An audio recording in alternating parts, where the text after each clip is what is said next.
In the interest of justice, Portland DA rejects over 540 riot-related cases. Oh, so they're just going to keep rioting, huh? Yes. They've been rioting nonstop. It's been 133 days. The National Guard's been deployed in 2 different states and is on standby in 2 other states. Great. That's the results of a criminal justice system that will not enforce its own laws. Against one group of people, mind you. Because while the Portland DA is saying, if you are far left and you want to fight cops and do whatever, you're fine. Nobody's going to arrest you.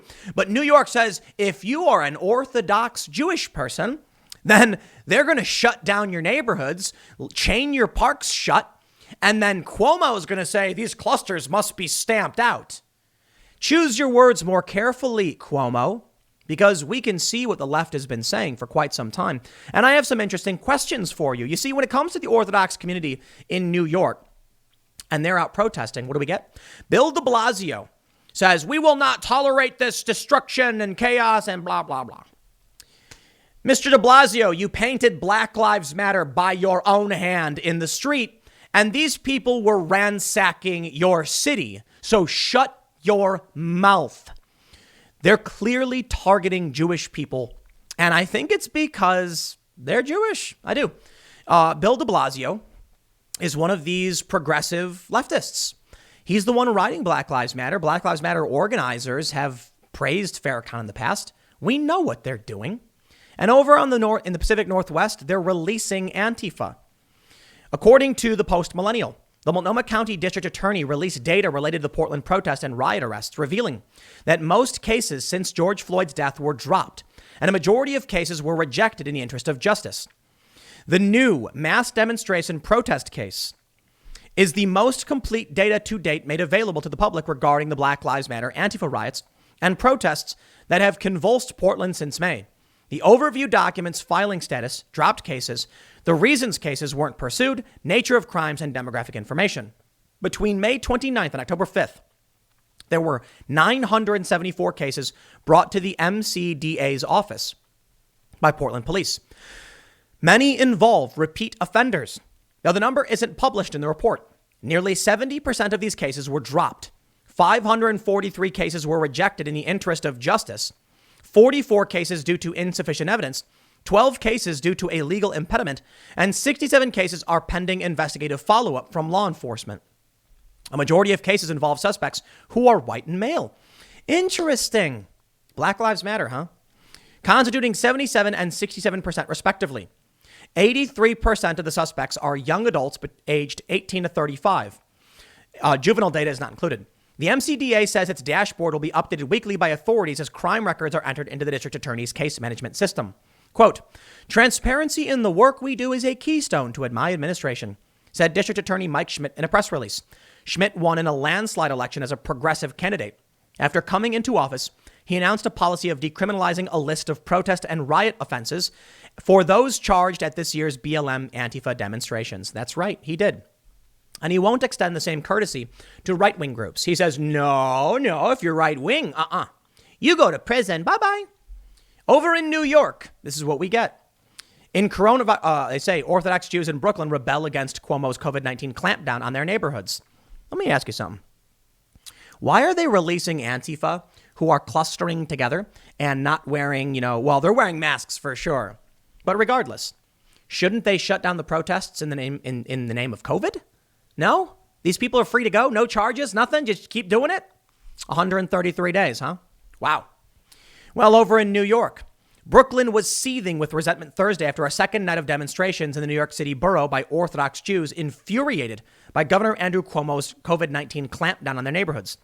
The epicenter of anger was in the Borough Park section, where what started as a rally Wednesday night in support of Donald Trump turned violent, with at least 100 Hasidim setting fires and burning masks in the streets and denouncing both Cuomo and de Blasio. Local firebrand and city council candidate Harold Heshi Tischler directed the crowd to chant at a reporter named Jacob Kornbluh, who was covering the story for the Jewish Insider, local media reported. But the situation escalated, and Kornbluh said he was attacked by the crowd. Quote, I was just brutally assaulted, hit in the head and kicked. kicked at by an angry crowd of hundreds of community members of the Borough Park protest while yelling at me Nazi and Hitler. After Heshi Tischler recognized me and ordered the crowd to chase me down the street. Kornbluh later tweeted after New York City police officers came to his aid. Violence is wrong. Do not attack journalists, please. Even if they're lying about you or you don't like them, let them do their thing because you just need people to share as much information as possible. Kornbluh's account appeared to be supported by video posted on Twitter by a Gothamist reporter, which showed Tischler yelling at the cornered reporter, "You're a Moiser, snitch. Everybody scream Moiser." I actually think that's kind of funny, all of them just like yelling at a Moiser. But it's kind of messed up they attacked the guy. Come on. Tischler did not immediately return a request for comment. Earlier, another man identified by the New York Daily News as other media as Barish Getz was beaten unconscious when he was spotted videotaping the demonstration. And then they just have other developments. Well, Ron Coleman says he has a series of tweets. Wait, what indeed does Cuomo tolerate? Andrew Cuomo tweeted, Rabbi Gottenberg told about last night's attack in Monsey. There was no warning, nothing said, just hate. A country is not what it does. It is also what it tolerates. I do not tolerate this.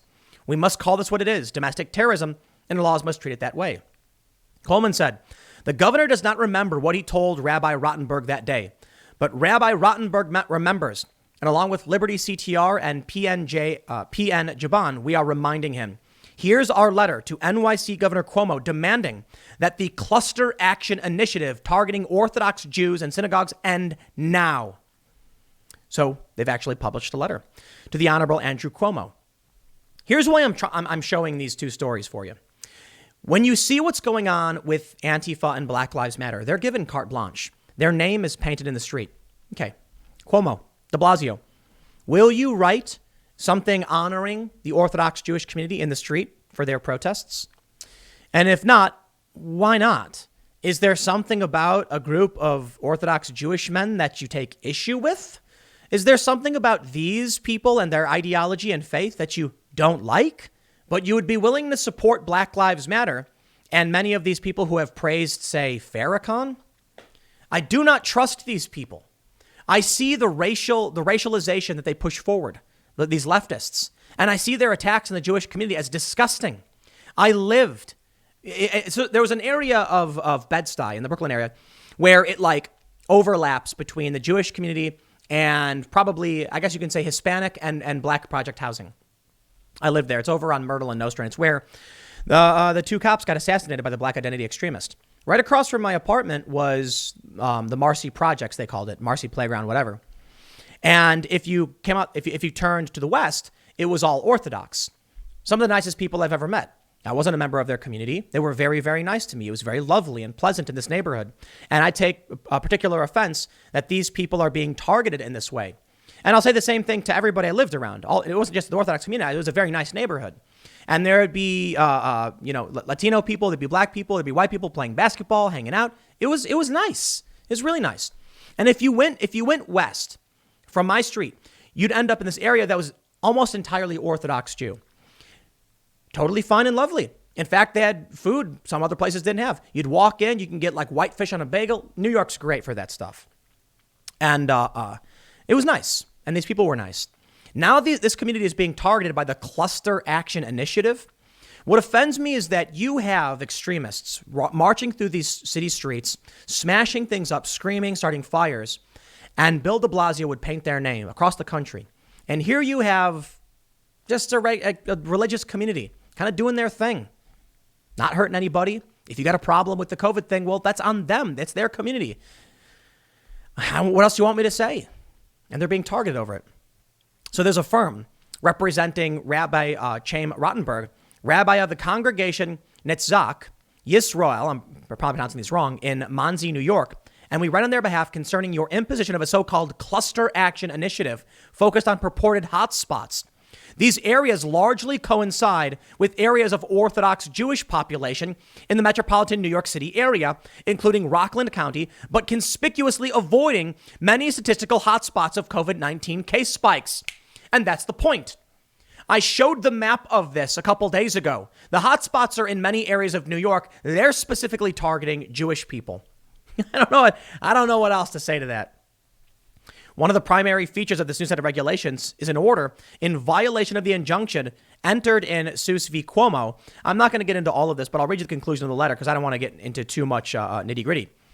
There is, notwithstanding the claim to the contrary, no scientific or epidemiological justification for the promulgation of these regulations, and doing so on the eve of the Jewish holiday of Simchas Torah is a particular offensive abuse of power.